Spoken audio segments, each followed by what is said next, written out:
Hey guys, welcome back to Fat Kid Certified Sports Entertainment. Grab a seat, come on in, enjoy the lovely sounds of my voice as we talk about AEW. They had a great show, All Out. What was it? August 31st. I know it's the 10th of September as I record this. Some things came up, some other videos had to be recorded first since Craig was on a very tight schedule while he was here. But we're here to talk AEW, where their moves are, where the moves in AEW on TNT goes. The announcement of their next pay-per-view, which is coming up in November, we'll get to that. 2 matches that have already been announced for that, so that's a lot of fun. But we will start with All Out. We'll go back, we'll talk about that, and we'll transition into the TV shows. The buy-in, or their pre-show as they call it, included the 21-woman, I guess it's the Casino Battle Royale. 21 women entered. The winner of this match is in the finals for the AEW Women's title, which will be decided on their first TV show in Washington, D.C. The winner of this would take on the winner of a match later on in the show between Rio and Hikaru Shida. Nyla Rose, who came out in group number 1. For those of you who have never seen an AEW Casino Battle Royale, they do it exactly like cards. 4 suits, 5 per group, and then the 1 wild card. Nyla Rose came out in the first group. She wins the Casino Battle Royale, last eliminating Britt Baker after she eliminated Bea Priestley. Bea and Britt's rivalry led to Bea pulling the old Sid Vicious from the 1992 Royal Rumble, I believe it was, 91, when Flair won the title. Really fun to play that back. Craig was here with me whenever I saw that, and I called that spot out to him, and he loved it too, so big fan of that. Nyla Rose into the AEW Women's title match. The other match on the pre-show, or the buy-in, was Private Party, Isaiah Kennedy and Mark Queen taking on Jack Evans and Angelico. This one was won by Private Party. They win in 11 minutes and 35 seconds. They get momentum going as they're taking on the Young Bucks on episode number 2 of the AEW show with a first-round matchup in the AEW Tag Team Title Tournament. Post-match, Angelico and Jack Evans jump Private Party, taking them out, leading to some boos. I will always love Angelico and Jack Evans because they dance and do the Bernie. Jack Evans looks like he's really, really high and does a handstand to the ring. So I'll always be a fan of them. So you can't get me to boo them by having somebody jump them. And then we go right into the big show. We go right into All Out. Not surprised here, the opening match involves SoCal Uncensored SCU. It is Christopher Daniels, Frankie Kazarian, and Scorpio Sky. They defeated Jurassic Express, which is Jungle Boy, Luchasaurus, and Marco Stunt. That match went 11 minutes and 45 seconds. I like Jungle Express. I like the fact that all 3 of them have a tandem name, just like SCU is SoCal Uncensored. Good match, good opening match. I feel like SCU in the opening contest makes a lot of sense. A lot of fan noise, get it off to a good start. I give this match a positive thumbs up. Next up is a match that was in the making for All In, or for Double or Nothing. It got pulled off of it because Pac did not want to lose and didn't want a chicanery finish. So we got Kenny Omega versus Pac as the second match of the main show. Very impressive. Pac and Omega had a really, really good match. It was a match that neither one of the guys that were actually involved in the match enjoyed. They did not like how it went. I thought those guys were ridiculous. I don't understand how they could not have been happy with the way this match went. This match was really, really good. I feel like this match was pretty much the best match on the card. Maybe the ladder match could have beaten it, but I will thoroughly say that this match was really, really good. Pac gets the win over Omega after Omega passes out due to the brutalizer. 23 minutes, 20 seconds, time of the decision. A lot of people giving this match flack because Omega didn't win. Guys, I'm going to break this down for you. Kenny Omega won a lot in Japan. Any person that's watching AEW that's a fan of these guys knows how good Kenny Omega is. Kenny Omega does not have to win every match he's in to prove that to everybody. He can keep going out there and having the match of the night. It doesn't matter if he wins or loses. He is Kenny Omega. And Pac had a great match. And the Pac that you guys saw isn't the Neville that got fed down our throats as a member of the WWE roster. And yes, that was Carol throwing a bowling pin in the background, if you guys heard that. Lots of fun. So, I thought this was a great match. Pac wins via stoppage. I think this leads to maybe Pac being in the title picture, which I'm really, really excited for. I think him and Chris Jericho could have a couple of good matches. Not that it's going to happen, but I feel like it could happen. Who knows? We get a little bit of a filler match here. This one goes 15 minutes even. It is a three-way hardcore match between Darby Allin, Joey Janela, and Jimmy Havoc. This match filled with lots of Cracker Barrel barrels, including Darby Allin free-falling backwards onto steel steps while holding a Cracker Barrel barrel? Cracker Barrel barrel? Sorry, I'd saying the same word twice always confuses me. So I just had to make that weird face. So this match goes 15 minutes. Havoc gets the win over Janela and Darby Allin. The next match, the winner of this match receives a first round bye in the AEW Tag Title Tournament. It is the Best Friends, Chuck Taylor and Trent Beretta. They took on the Dark Order, Evil Uno, Stu Grayson, formerly known as the Super Smash Brothers. The Dark Order gets the win in 13 minutes and 40 seconds. Post-match, their minions or disciples or whatever you want to call them come out and try to attack the Best Friends. Actually, they do attack the Best Friends. They start jumping the Best Friends. When the Best Friends get a little help from their friend, or that, now their friend, Orange Cassidy. Freshly squeezed Orange Cassidy, the best part of the night.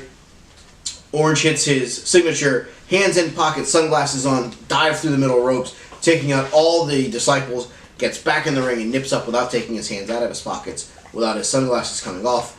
He embraces with the Best Friends. A lot of fun there. I love the Best Friends and Orange Cassidy together. I think that could be a lot of fun. The singles match in the women's division, the winner takes on Nyla Rose for the AEW women's title on October 2nd, and it was Rio over Hiraku Shida in 13 minutes and 35 seconds. I don't feel like this was a surprise here. Rio's been being built up since Double or Nothing, so I feel like Rio was definitely going to be in this match in some way, shape, or form, unless they decided to build the rivalry of Britt Baker and Bea Priestley. So Rio gets the punch the ticket. She's taking on Nyla Rose on October 2nd. I think that's going to be a fun match. We'll talk about that more whenever we go in depth on the TV show. Singles match, a lot of built in this. A lot of fun things happened in this match. A lot of things in the build-up to this match, including one of the better promos I've seen in wrestling. It was the American Nightmare, Cody. His corner man was MJF, Maxwell Jacob Friedman. He took on Shawn Spears, who was cornered by Tully Blanchard. Leading up to this match came to fruition after Shawn Spears blasted Cody in the head, busting Cody open the hard way, back of the head, a lot of stitches. So, a lot of fun things in this match. A lot of good matches. Or good things happened in this match, I should say. Chairs were involved, as they probably thought they would be.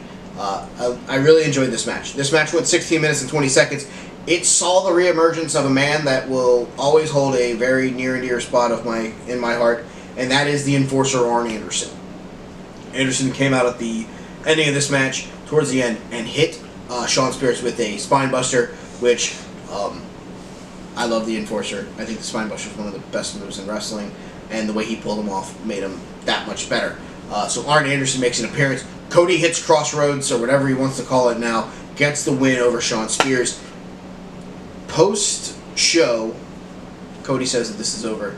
I don't really feel like this is all the way over. I feel like there may be another match between these two in some way, shape, or form in the near future. The co-main event of the evening, a match that's been built up based off of their first contest. It is a Escalera de la Muerta. It is for the AAA tag team titles. It is the Young Bucks. It is Matt and Nick Jackson versus the Lucha Bros. Ray Phoenix, Pentagon Jr. The champions are the Lucha Bros. They're taking on the Young Bucks. Guys who held the title before that took them from the Young Bucks as my camera and my lighting goes dark. It's a lot of fun here. Oh, there it is. Jackson's messing with cords. We're going to leave this in because it's actually natural me talking. This match had a ton of spots. This match had a ton of epic moves. This match left me wanting a little bit more because there was parts of it that could have been a lot better. There was a spot where one of the Bucks went through a table and clipped his feet on the top rope, splitting his wrist wide open because of the way he went through the table. That was unfortunate.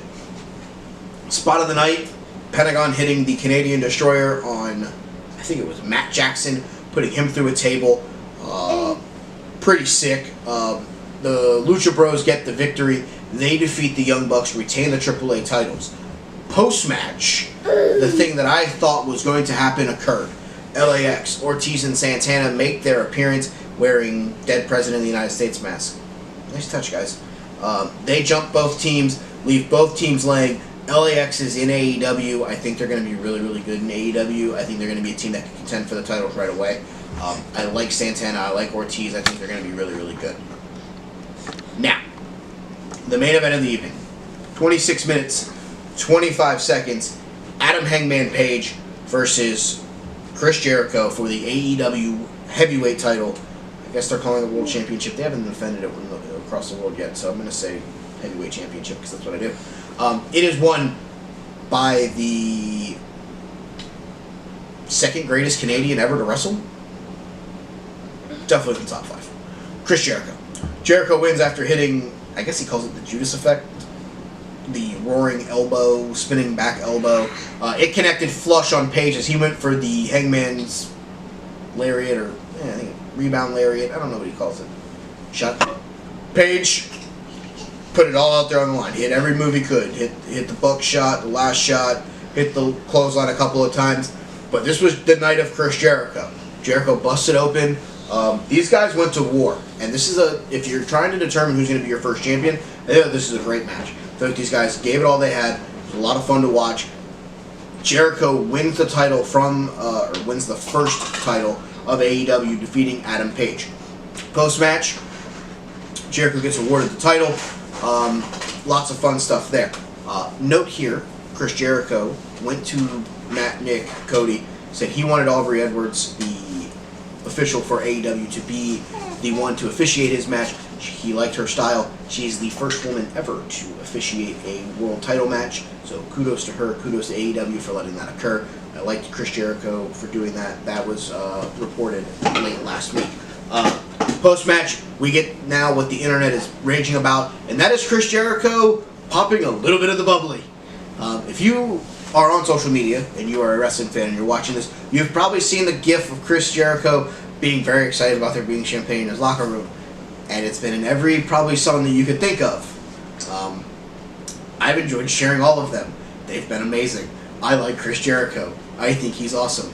AEW is running with this. They've put out a shirt for Chris Jericho. A little bit of the bubbly. I think it's awesome. I'm probably going to buy that shirt because why not? Big fan. But also another thing that happened, I guess, post-show, but not post-show. Chris Jericho lost the AEW title. But then someone found it, returned it to the police or something. The story's a little conflicting. Jericho has the title back now, but very interesting. I thought it was interesting. He loses the title. Excuse me. Getting tired here in South Florida. He loses the title like shortly after winning it. I was like, wow, that's pretty fascinating. Some things were talked about by Tony Khan, the head financial guy of AEW. It has been reported that Kylie Gray, one of the women's division, is officially out of AEW. She asked for a release. It was granted by Khan, Cody, and the Bucks. They said the parting was mutual, and if she wants to come back in the future, the door is open. There have been reports on Twitter. I don't want to say necessarily that they're true because it has not been announced by her, so I don't want to necessarily speak on something I don't know because I really don't know the full thing. But their reports are that she's actually going to retire from wrestling completely. It's unfortunate if she does. I thought she had a bright career. But, again, if you're someone who needs to take your time, like we said with the Andrew Luck thing, go take your time, get yourself healthy, make sure you're right before you potentially put yourself on the line. So I give her a lot of kudos for if that was really what happened, knowing that there's an issue and knowing that it needs to get taken care of. But that's where we'll leave that. Because I don't want to get too far involved. I don't want it to be something where, oh, Mike's making opinions on things, so we're just going to leave it at that. So, it has been announced earlier this week the next AEW pay-per-view will take place on November 9th It'll come from Baltimore, Maryland. It will be Full Gear. It's a terrible fucking pay-per-view name. Absolutely terrible. It's almost as bad as WWE Great Balls of Fire. Terrible. Do better. You want to be a top flight company? Give me better pay-per-view names. I feel like I'm playing Metal Gear Solid right now. Don't like the name. Think it's terrible. First 2 matches have been announced for that show. It will be Chris Jericho defending the AEW World Title if he retains it on the October 16th show from Philadelphia. He will defend against a guy who has been pretty good in AEW record-wise, with the exception of the loss in the tag match to the Young Bucks. That is Cody. It will be Chris Jericho versus Cody at Full Gear. Very excited for that match. I think that match can be really, really good. I want to see what these guys do without the WWE restriction in a match between the two of them. So I'm a big fan of that. The other match that's been announced is the match that should have taken place at All Out. It is Moxley. John Moxley coming back from the elbow injury. He will take on Kenny Omega in the match that was pretty much the big build for All Out that had to be shifted to a different show due to the injury of John Moxley. That is Full Gear. We have 6 TV shows leading into Full Gear that we're going to build the AEW foundation. We're going to see what happens. We're going to see what takes place. I'm very excited because I get TNT. I'm going to be watching these shows very intensely against NXT. The first TV show, October 2nd, from the nation's capital, where I'm from, Washington, D.C. I kind of wanted to try to go to this, but I'm also going to Chicago for Survivor Series, so I had to pick and choose my battles with my wife. I inevitably chose not to fight this battle. It will be Cody versus Sammy Guevara. It will be The Elite, Kenny Omega, and the Young Bucks taking on Chris Jericho and 2 mystery partners. I'm going to make my formal prediction on who I think it's going to be, or actually who I hope it's going to be. I don't think it's actually going to be them, but man, we'll see. And for the AEW Women's title, it is Nyla Rose versus Rhea. We'll start with Cody versus Sammy Guevara. I think Cody wins this match, but I think we get a good showing from Sammy Guevara here. I think this is going to be a thing where I want to say this is going to be the build for Cody to get the title match, to get like 4 or 5-0 in singles matches. So I'm kind of excited to see Cody. I think Sammy Guevara has a good match here, but I don't think it's enough to beat the Executive Vice President. The Elite versus Chris Jericho and 2 mystery partners. AEW has been built on the foundation of the Bullet Club. Now the Elite, whatever you want to call them. This has been built on Cody, Kenny, the Bucks. What I think is the inevitable addition of Marty Scurll once his ROH contract is up. Basically the Being Elite YouTube channel. I feel like this has been the foundation. So Chris Jericho is going to have 2 mystery partners. Jericho has gone on record on video saying there's going to be 2 people that are not, I guess, unexpected, but different or newer to the promotion. That's why I feel like this one can't be someone like a super bad Kip Sabian or a bad boy Joey Janela. I feel like there's going to be 2 guys that have WWE experience that are coming to AEW. Yes, the flashy names are Enzo and Cass. No, I do not think it's going to be Enzo and Cass. Nor do I hope it's not Enzo and Cass, because I don't want them anywhere near AEW. The 2 guys that I have as my predictions are Jake Hager, the artist formerly known as Jack Swagger, the Bellator heavyweight who is 2-0 in the Octagon fighting ring, whatever you want to call it, that Bellator calls it. I think it's going to be him, and I think it's going to be a guy who I thought was going to be a great piece for WWE. And he had all the potential in the world to be it, and I feel like they flushed it down the toilet. That is Stu Bennett, Bad News Barrett, Wade Barrett, the Barrett Barrage, the Nexus. I think it's going to be Bennett and Hager joining Chris Jericho as the triple threat? No, I can't call him the triple threat because that was Shane Douglas, Chris Candido from ECW. Yeah, so I feel like it's going to be a lot of ex-WWE guys maybe at first. So I'm very excited about that. I kind of hope that that's the case because I'd like to see Hager and Bennett in AEW because I feel like they can be big pieces to build the division, especially the heavyweight division and the world title. Finally, my prediction for the women's title match. I feel like Nyla Rose is going to win this. I kind of am rooting for Rio because of the underdog, the tiny Japanese Joshi versus the larger beast. Yeah, we'll go with that. I think Nyla Rose wins. I also think that this is a way for... and I hate to say it like this because I feel like she deserves the title. I'm not saying that she doesn't. But I legitimately feel like this could be a publicity thing. This could be a thing to help build AEW. A transgender woman winning the women's title, being the first women's champion. I'm not saying that I'm against that. I think that it could be a lot of fun. I feel like she could be a really good champion. But they kind of paint themselves into a wall here where who's going to beat her? Awesome Kong? Aja Kong? I mean, I really don't know who else could beat Nyla Rose in a one-on-one match. She's a pretty big girl.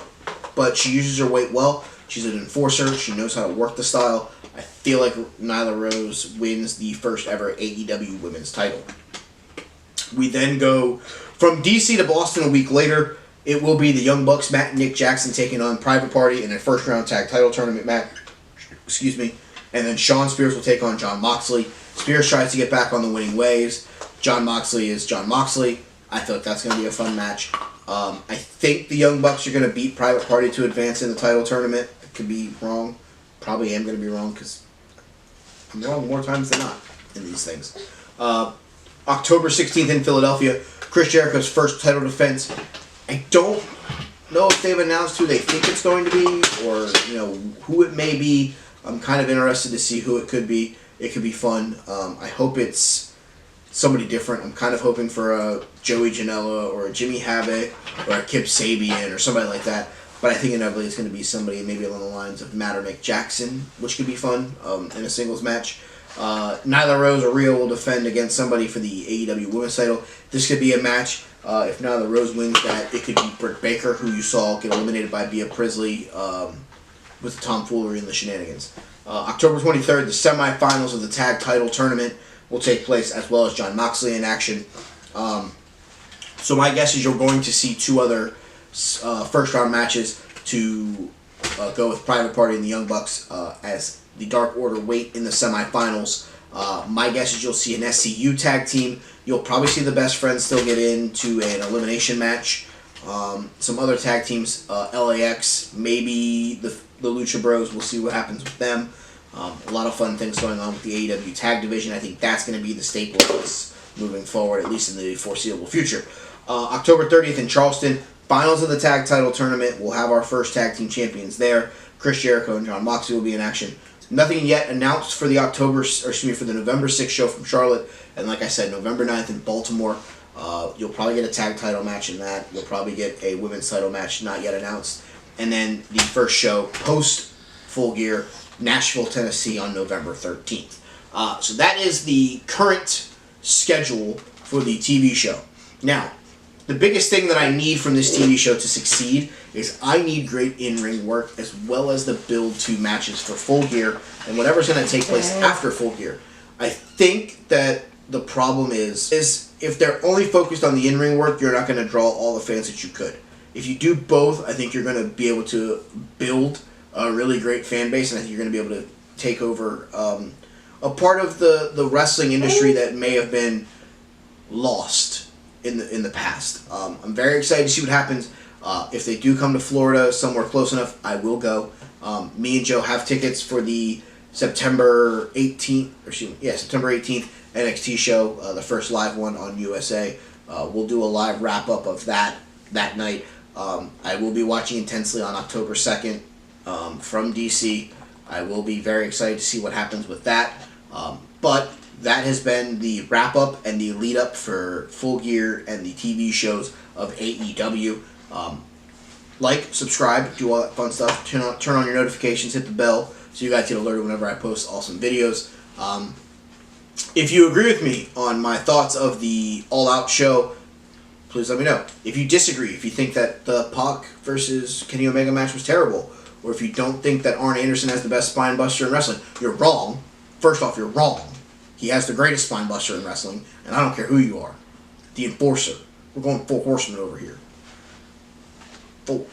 Follow me on Instagram at fatkidcertifiedse, on Twitter at TheyCallMeBurn. Other than that, I'm hungry. It's like 12:30 at night. I'm gonna go eat, even though I really shouldn't because my metabolism sucks. So next video will probably be a Mount Rushmore. We'll probably do some other NFL rapid retake. We'll do a live video from Orlando where we are celebrating Jackson's birthday. So until then, like, subscribe, do all that fun stuff. Tell me what you like, tell me what you don't like. Hit me up with it. Let's eat.